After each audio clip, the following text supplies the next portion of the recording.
I'm going to talk about Roland setup. Now, the first one has nothing to do with the left hand. We start in what I call duck mouth position. It's just a silly term I got from a friend. And the way I do it is I say, hey, let me hear your ducks. Quack, quack, quack, hush. And now they're in this position.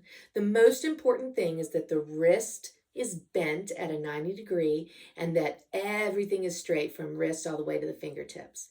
Then I ask them to match their buttons, and I'm talking about the in button to their belly button. I tell them to lay the instrument flat against their body, and in case they droop, I tell them the scroll should be near their shoulder. Now touch your button and fly, and we stretch out our arms to their fullest extent, which keeps their body tall. And then we land, and then we touch our neck and wiggle it in. And I do let the kids wiggle around and find their own posture. Now you see that the wrist is way too bent. But when we eventually ask them to slide back, we're much more likely to get a straight wrist if we start here than if we start like this. So that's why that's a critical thing. Now the second Roland posture starts the same. This one's going to go to the left hand setup. So we start with our ducks. Let me hear them. Quack, quack, quack, hush. Now we're in duck mouth, and you'll have to check this position because this is an extreme position for the hand, and some of them don't want to do that. So I tell them to match their buttons, lay the instrument flat against the body, and now hug your instrument. And now give me a thumbs up and place your thumb on the first tape.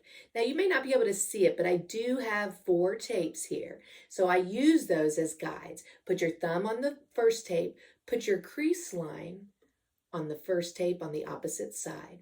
Now this is the critical part. I ask them to slide the crease line back to the nut and begin to build their fingers on one string. So we say the note names on the D string while we build them. So we put our first finger down, and what's the note?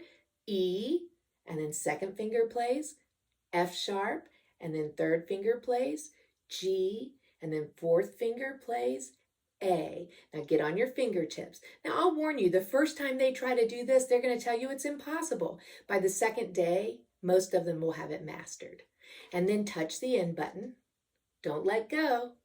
Fly, stretch it out as much as you can. Keep your body tall. Land, wiggle it in, and now check with your free hand, and you should have knuckles, wrist, and elbow make a straight line. And now we're set to start on A.